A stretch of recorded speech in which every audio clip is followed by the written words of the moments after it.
It is difficult, of course, to be precise. For one thing, the problem of determining how much is queen, and how much queenly radiation. The monster laughs. Time, space, cross-section. Wealthio. Cut A. It was the second year of my raiding. The army of the Scyldings was weakened, decimated. No more the rumble of Hrothgar's horsemen, riding at midnight, chain-mail jangling in the whistling wind, cloaks flying out like wimpling wings to rescue petty tribute-givers. Oh, listen to me, hills. He couldn't protect his own hall, much less theirs. I cut down my visits, conserving the game, and watched them. Nature lover. For weeks, all day and far into the night, he met with his counselors, talking, praying, moaning. I became aware, listening to them, that I was not their only threat. Far to the east of Hrothgar's hall, there was a new hall a-building, its young king gaining fame. As Hrothgar had done, this younger king was systematically burning and plundering nearby halls, extending the circle of his tribute power. He was striking now at the outer rim of Hrothgar's sphere. It was only a matter of time before he struck Hrothgar. The councillors talked and drank and wept, sometimes Hrothgar's allies among them. The Shaper sang songs. The men stood with their braceleted arms around one another's shoulders, men who not long before had been the bitterest of enemies. And I watched it all, wringing my fingers, smiling rage. The leaves turned red.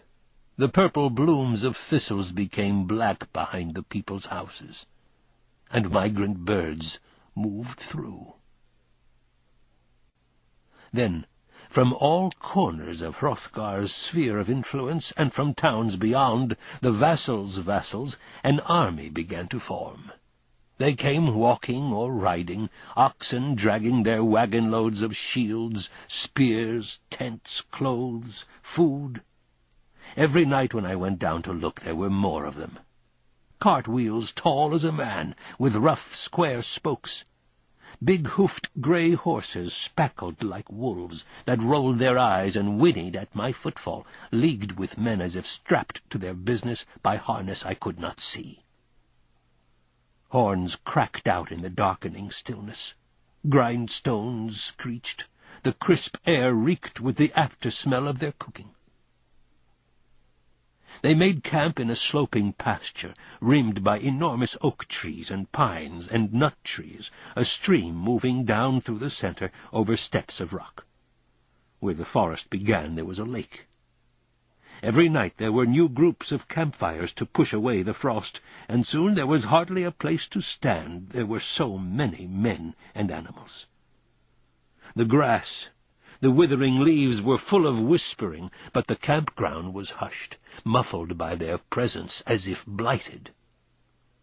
I watched from my hiding place. They talked in mumbles or not at all. Message carriers moved from fire to fire, talking softly with the leaders. Their rich furs shone like birds' wings in the firelight. Heavily guarded, the younger soldiers pushed through the crowd, and all night long washed clothes and cooking-ware in the stream until the water was thick with dirt and grease, and no longer made a sound as it dropped toward the lake. When they slept, guards and dogs watched over them in herds. Before dawn, men rose to exercise the horses, polish weapons, or move out with bows in search of deer. Then one night, when I went down to spy, they were gone, vanished like starlings from a tree. I followed their trail, footprints, hoofprints, and wagon ruts cutting a wide, dirty swath toward the east. When I came in sight of them, I slowed down, laughing and hugging myself. It was going to be a massacre. They marched all night, then scattered into the forest like wolves, and slept all day without fires. I snatched an ox and devoured it, leaving no trace. At dusk they formed again. At midnight the armies arrived at the antlered hall. Hrothgar called out to him, glorious protector of the Scyldings, hoarfrost-bearded, "Higmod, lord of the Helmings, greet your guests." Unferth stood beside him, his huge arms folded on his byrnie. He stood with his head bowed, eyes mere slits, clamped mouth hidden where his mustache overlapped his beard. Bitterness went out from him like darkness made visible. Unferth the hero, known far and wide in these Scanian lands, isolated in that huge crowd like a poisonous snake, aware of what it was. King Hrothgar called again. The young king came out, well armed, leading a bear and 6 retainers. He looked around him, blond and pale, arms ringed with gold, a vague smile hiding his shock. The army of the Scyldings and all their allies stretched off in the darkness as far as the eye could see, down the slopes of the hill, down the stone-paved roadways, away into the trees. Hrothgar made a speech, lifting his ash spear and shaking it. The young man waited like stone, his gloved right hand grasping the chain that led the bear. He had no chance, and he knew it. Everyone knew it but the bear beside him, standing upright, considering the crowd. I smiled. I could smell the blood that would drench the ground before morning came. There was a light breeze, a scent of winter in it. It stirred the fur on the men's clothes and rattled the leaves around me. The bear dropped down on all fours and grunted. The king jerked the chain. Then an old man came out of the mead hall, went to the young king, just clear of the bear, and spoke to him. Hrothgar and all his allies were silent, waiting. The young king and the old man talked. The retainers at the mead hall door joined in, their voices low. I waited. Hrothgar's whole army was silent. Then the young king moved toward Hrothgar. A rumble went through the crowd, then fell away like a wave retreating, drawing pebbles out from shore. At last, very slowly, the young king drew out his sword, with his left hand a sign of truce, and dropped it, as if casually, in front of Hrothgar's horse. "We will give you gifts," the young king said, "splendid tribute in sign of our great respect for the honorable Scyldings." His voice and smile were gracious. His eyes, slanting downward like the eyes of a fish, were expressionless as dried-up wells. Unferth laughed, all alone in the silence. The sound rolled away to the darkness to die among trees. Hrothgar, white-haired, white-bearded as the ice god, shook his head. "There is no gift your people can give the Scyldings," he said.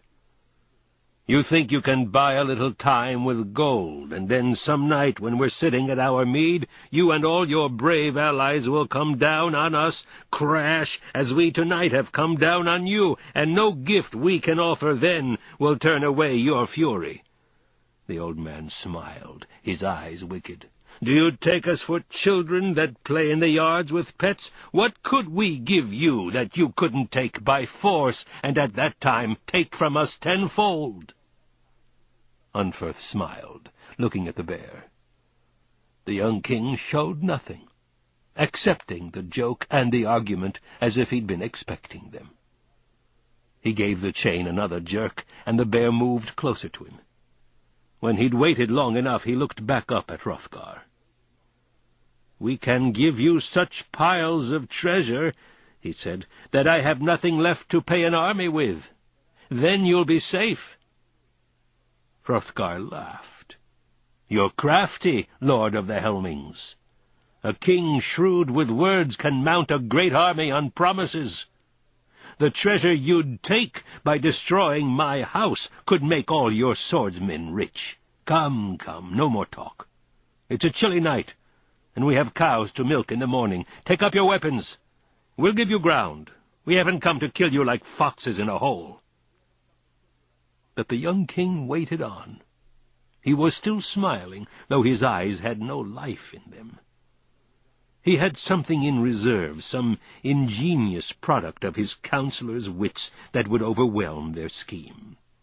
He said, speaking more quietly than before, "I will show you a treasure that will change your mind, great Hrothgar." He turned to an attendant and made a sign. The attendant went into the mead hall. After a long time he returned. He was carrying nothing. Behind him, men opened the mead hall door wide. Light burst over the hillside and glinted on the weapons and eyes of the Scyldings. The bear stirred, restless, irritable, like the young king's anger removed to the end of a chain. Old Hrothgar waited. Then at last, moving slowly, as if walking in a dream, a woman in a robe of threaded silver came gliding from the hall. Her smooth, long hair was as red as fire, and soft as the ruddy sheen on dragon's gold. Her face was gentle, mysteriously calm. The night became more still. "I offer you my sister," the young king said. "Let her name from now on be Wealhtheow, or Holy Servant of Common Good." I leered in the rattling darkness of my tree. The name was ridiculous. "Pompous, pompous ass," I hissed.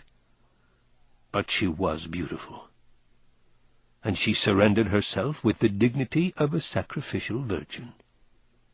My chest was full of pain. My eyes smarted, and I was afraid. Oh, monstrous trick against reason!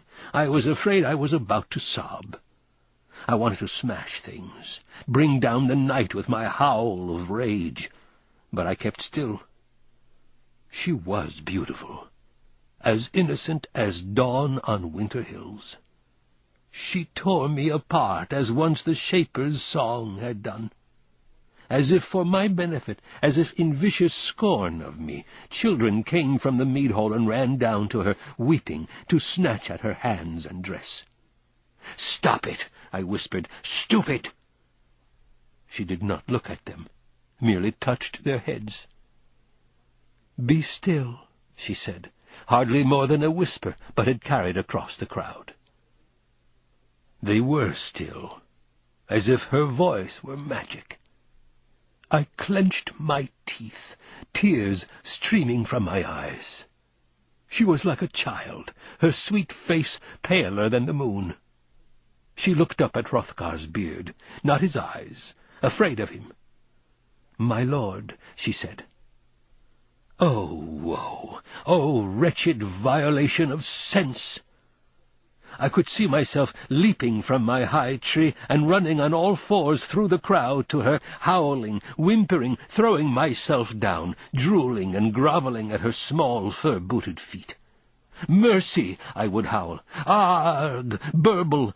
I clamped my palms over my eyes and struggled not to laugh. No need to say more. The old king accepted the younger king's gift, along with some other things, swords and cups, some girls and young men, her servants. For several days both sides made speeches, long-winded, tediously poetic, all lies. And then, with much soft weeping and sniffling, the Scyldings loaded up Wealhtheow and the lesser beauties, made a few last touching observations, and went home.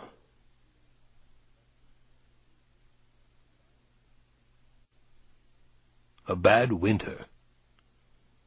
I couldn't lay a hand on them, prevented as if by a charm. I huddled in my cave, grinding my teeth, beating my forehead with my fists, and cursing nature. Sometimes I went up to the frozen cliff wall and looked down at where the lights lay blue, like the threads running out from a star, patterning the snow. My fists struck out at the cliff's ice-crusted rock. It was no satisfaction.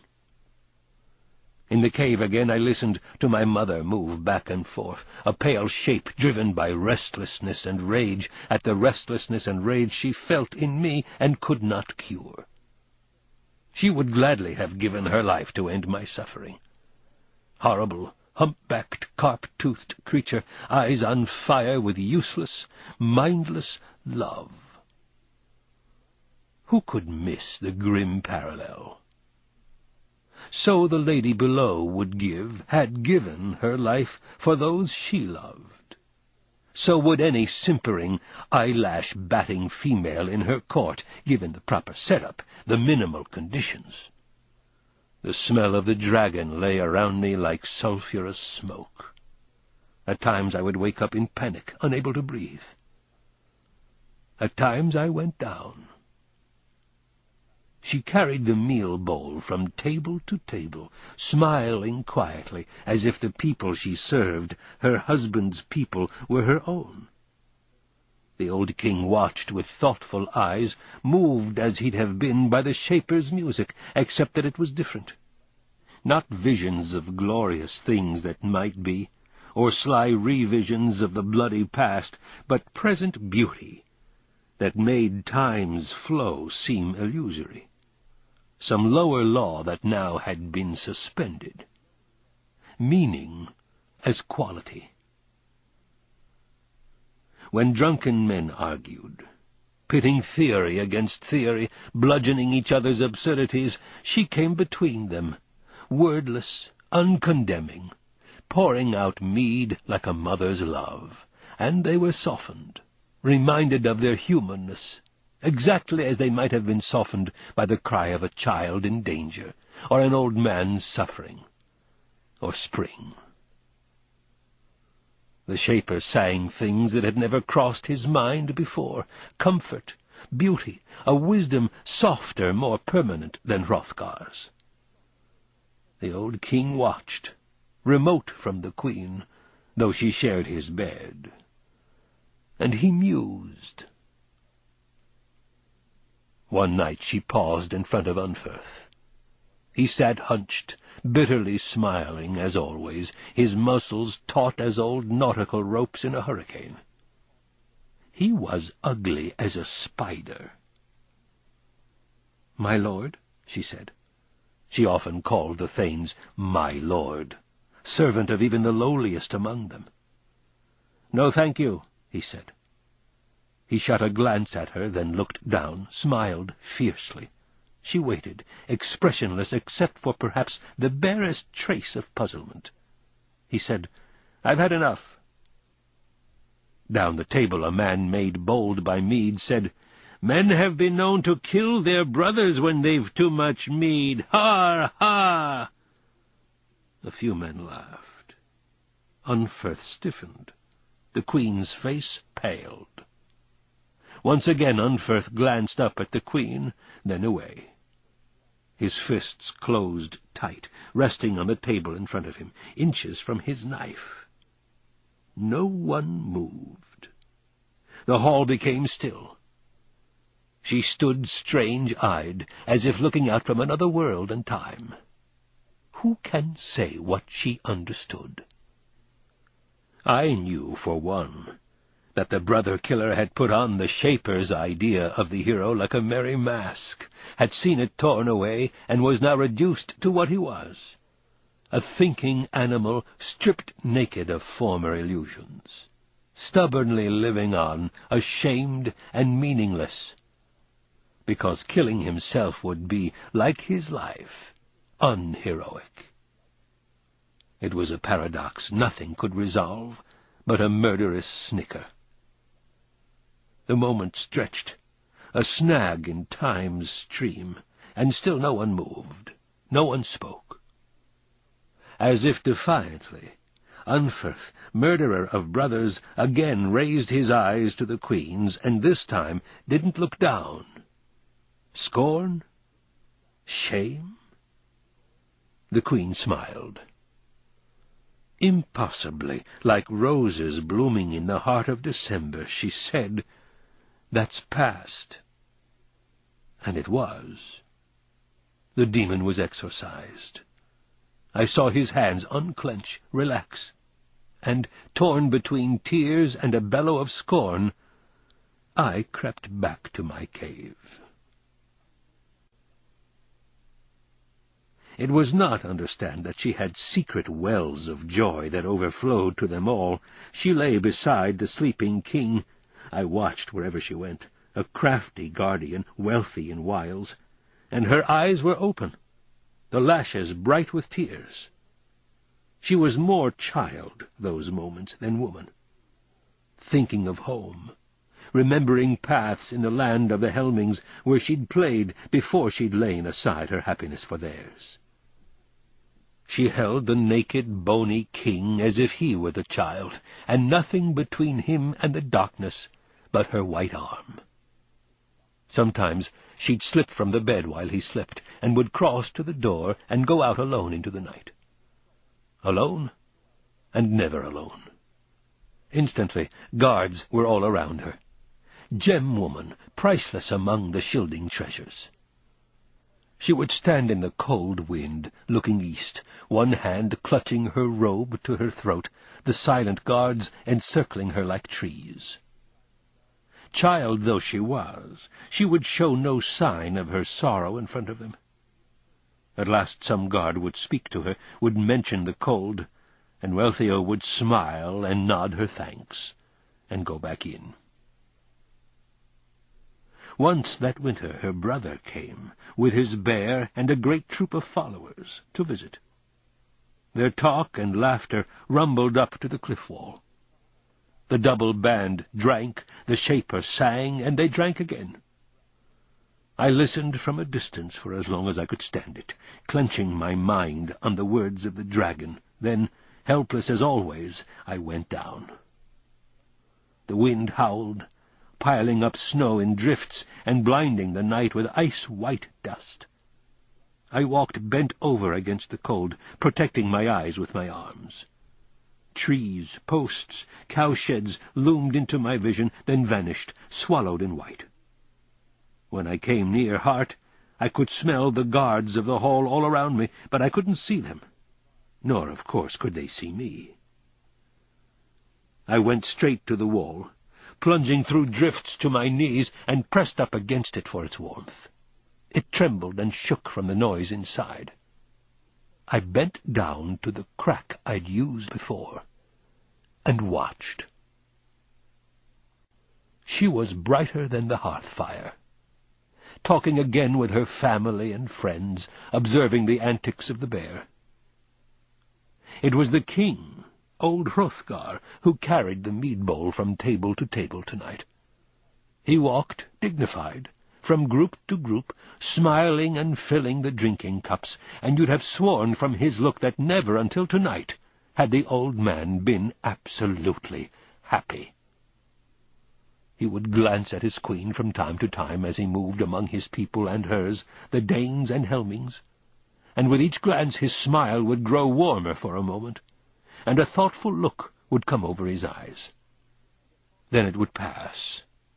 Some gesture or word from a guest or one of his shielding thanes, and he would be hearty, merry, not false exactly, but less than what he was at the moment of the glance. As for the queen, she seemed not to know he was there. She sat beside her brother, her hand on his arm, the other hand on the arm of a shriveled old woman, precious relative. The bear sat with his feet stuck out, playing with his penis, and surveying the hall with a crotchety look, as if dimly aware that there was something about him that humans could not approve. The Helming guests all talked at once, eagerly, constantly, as if squeezing all their past into an evening. I couldn't hear what they said. The hall was a roar, voices, the clink of cups, the shuffle of feet. Sometimes Wealthio would tip back her head, letting her copper-red hair fall free, and laugh. Sometimes she listened, head cocked, now smiling, now soberly pursing her lips, only offering a nod. Hrothgar went back to his high carved chair, relinquishing the bowl to the noblest of his thanes, and sat like an old man listening inside his mind to the voices of his childhood. Once for a long moment the queen looked at him while listening to her brother, her eyes as thoughtful as Hrothgar's. Then she laughed and talked again, and the king conversed with the man on his left. It was as if their minds had not met. Later that night they passed a harp, not the old shaper's instrument, no one touched that, and the queen's brother sang. He was no artist, with either his fingers or his throat, but all the hall was silent, listening. He sang, childlike except for the winter in his grey eyes, of a hero who'd killed a girl's old father out of love of the girl, and how the girl after that had both loved and hated the hero, and finally had killed him. Wealthio smiled, full of sorrow, as she listened. The bear irritably watched the dogs. Then others sang. Old Hrothgar watched and listened, brooding on dangers. The queen's brother had straw-yellow hair, and eyes as grey as slate. Sometimes, when he stole a glance at Hrothgar, his face was a knife. Toward morning they all went to bed. Half buried in snow, the deadly cold coming up through my feet, I kept watch. The queen put her hand on Hrothgar's bare shoulder as he slept, and looked at him thoughtfully, exactly as Hrothgar had looked at her and at his people. She moved a strand of hair from his face. After a long, long time she closed her eyes, but even now I wasn't sure she was asleep.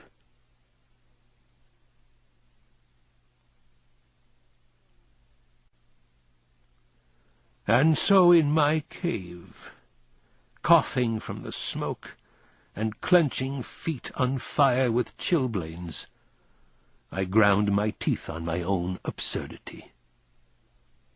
Whatever their excuse might be, I had none, I knew. I had seen the dragon, ashes to ashes. And yet I was teased, tortured by the red of her hair, and the set of her chin, and the white of her shoulders, teased toward disbelief in the dragon's truths. A glorious moment was coming, my chest insisted, and even the fact that I myself would have no part in it, a member of the race God cursed, according to the shaper's tale, was trifling. In my mind I watched her freckled hand move on the old man's arm, as once I'd listened to the sigh of the shaper's harp. Ah, woe, woe, how many times must a creature be dragged down the same ridiculous road? The shaper's lies, the hero's self-delusion. Now this, the idea of a queen. My mother, breathing hard, scraping through her hair with her crooked nails, watched me, and sometimes moaned. And so, the next night, it was dark as pitch. I burst the mead-hall door, killed men, and stormed directly to the door behind which lay the sleeping queen. Glorious Unferth slept beside it. He rose to fight me. I slapped him aside, like a troublesome colt. The queen's brother rose, unleashed the bear. I accepted its hug in my own, and broke its back. I slammed into the bedroom. She sat up screaming, and I laughed. I snatched her foot, and now her unqueenly shrieks were deafening, exactly like the squeals of a pig.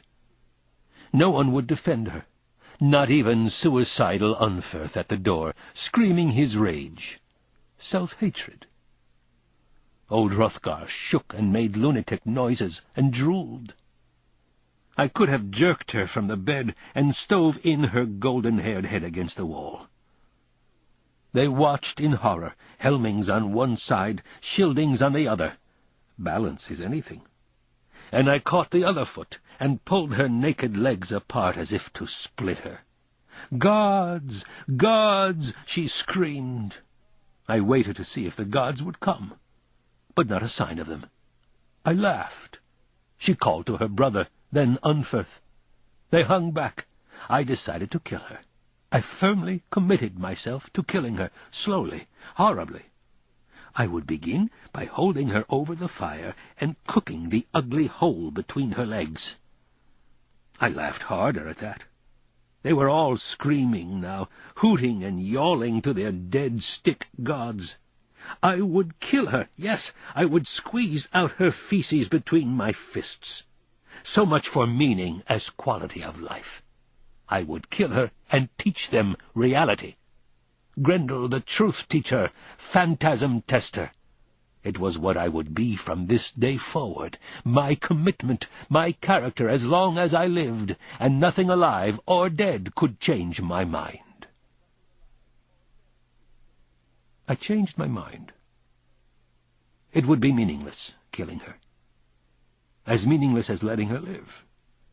It would be, for me, mere pointless pleasure, an illusion of order for this one frail, foolish flicker-flash in the long, dull fall of eternity." End quote. I let go her feet. The people stared, unbelieving. I had wrecked another theory. I left the hall. But I'd cured myself. That much at least I could say for my behavior. I concentrated on the memory of the ugliness between her legs, bright tears of blood, and laughed as I ran through the heavy snow. The night was still. I could hear their crying in the mead hall. "Ah, Grendel, you sly old devil," I whispered to the trees. The words rang false. The east was grey. I hung balanced, a creature of two minds, and one of them said, unreasonable, stubborn as the mountains, that she was beautiful. I resolved, absolutely and finally, to kill myself for love of the baby Grendel that used to be. But the next instant, for no particular reason, I changed my mind. Balance is everything. Sliding down slime. Cut B.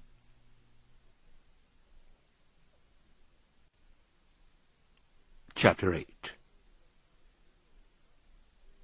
After the murder of Halga the Good, dear younger brother of bold King Hrothgar, helm of the Scyldings, sword-hilt handler, bribe-gold bender, who by his wife had now 2 sons, came Hrothulf out of orphan's woe to heart. Oh, hear me, rocks and trees, loud waterfalls. You imagine I tell you these things just to hear myself speak? A little respect there, brothers and sisters. Thus poor Grendel, anger's child, red eyes hidden in the dark of verbs, brachiating with a hoot from rhyme to rhyme. Scene: the arrival of Hrothulf at Hart. "Hrothulf, come to Aunt Wealhtheow, you poor, poor dear boy." "It is very kind of you, madam, to take me in." "Nonsense, dearest, you're Hrothgar's flesh and blood." "So I'm told." A mumble, trace of smile, The old king frowns in his carved chair. The boy has the manners, he broods, of a half-tamed wolf. 14 years old, and already a goddamned pretender. Age, old chain of victories, where is your comfort? He clears his throat. No, I jump to conclusions. The boy has been through a bad time, naturally. Father funeral, and all the rest. And gifted, of course, with a proud heart, like all his line. Oft shield chefing. The hawk in the rafters hands down no opinion.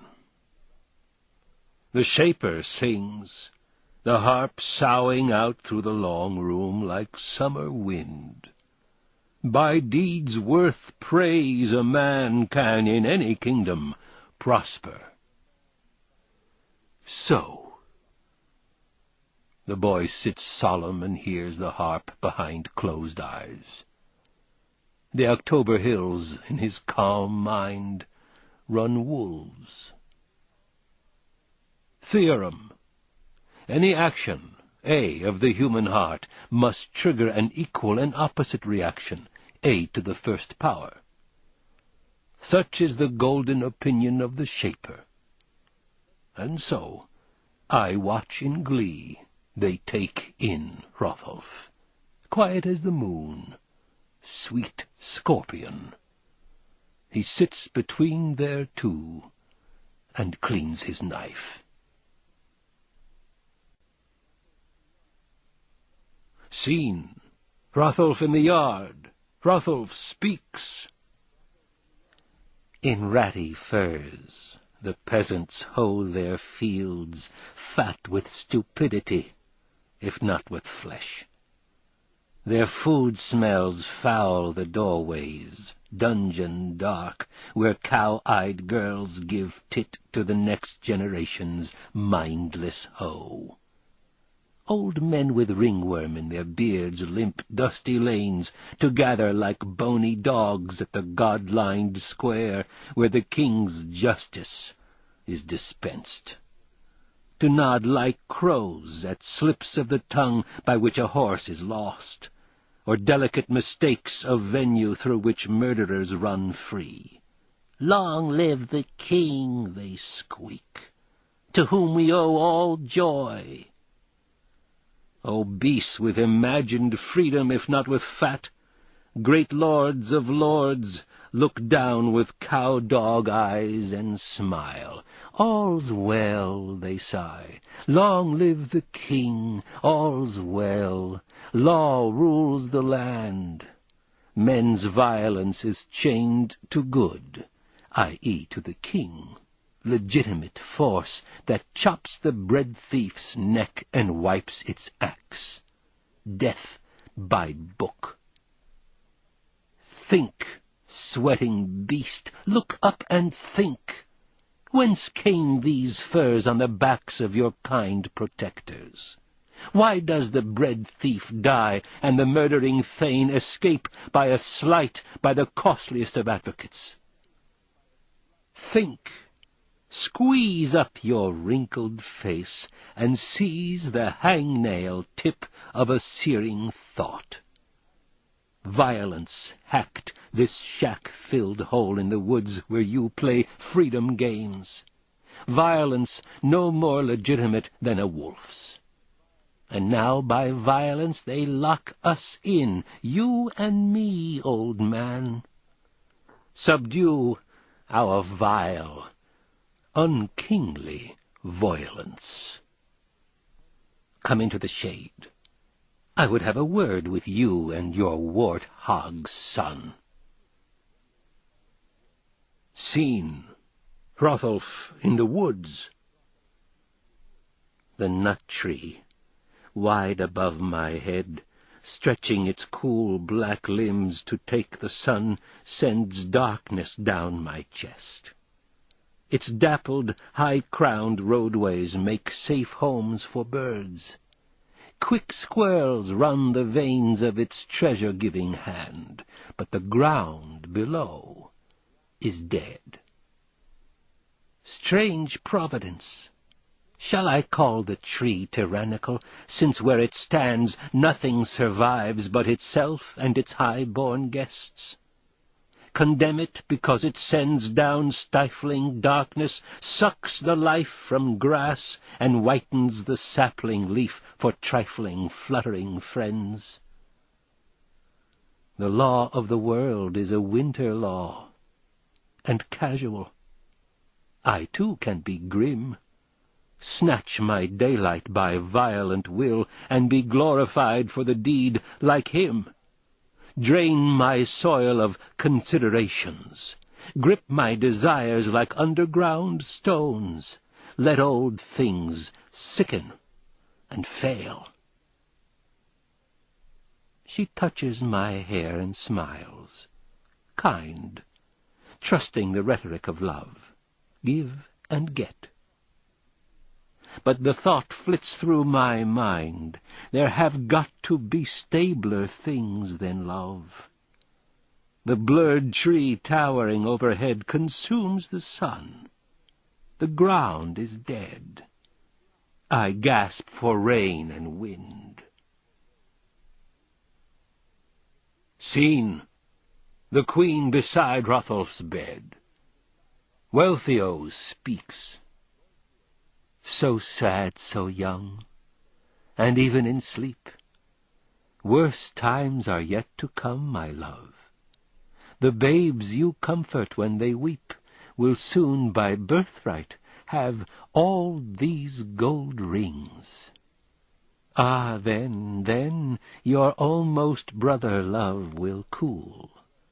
The cousin smile must grind out lean where younger cousins rule. When I was a child I truly loved, unthinking love as calm and deep as the North Sea. But I have lived, and now I do not sleep. In short, I watched the idea of violence growing in him, and apprehension in all of them. And I enjoyed myself, old hell-roads runner, earth-rim roamer, sucking glee from spite. Oh, sucking to the pits! He hardly spoke when he first came, skinny, pimply, beardless, except for the baby hair on his upper lip and chin. At the end of a year he never spoke at all, unless he was forced to it, or found himself alone with the foul, old peasant he met in the woods sometimes, his counsellor.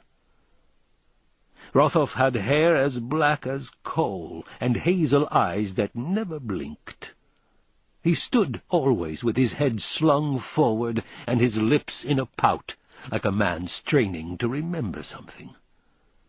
The old man, he was nicknamed Red Horse, had a perpetually startled look, round red eyes and mouth, white hair that flared around his high empty dome like the beams of the sun. The look of a man who has suddenly remembered something. I followed the two down-shaded paths, skull-lined, since I had used them often, but our travellers did not see the skulls. Hrothulf stumbling over roots and stones, the old man swinging along on one stiff leg. He spit when he talked, his eyes bugged. He stunk. To step out of the region of legality requires an extraordinary push of circumstance, the old man yelled.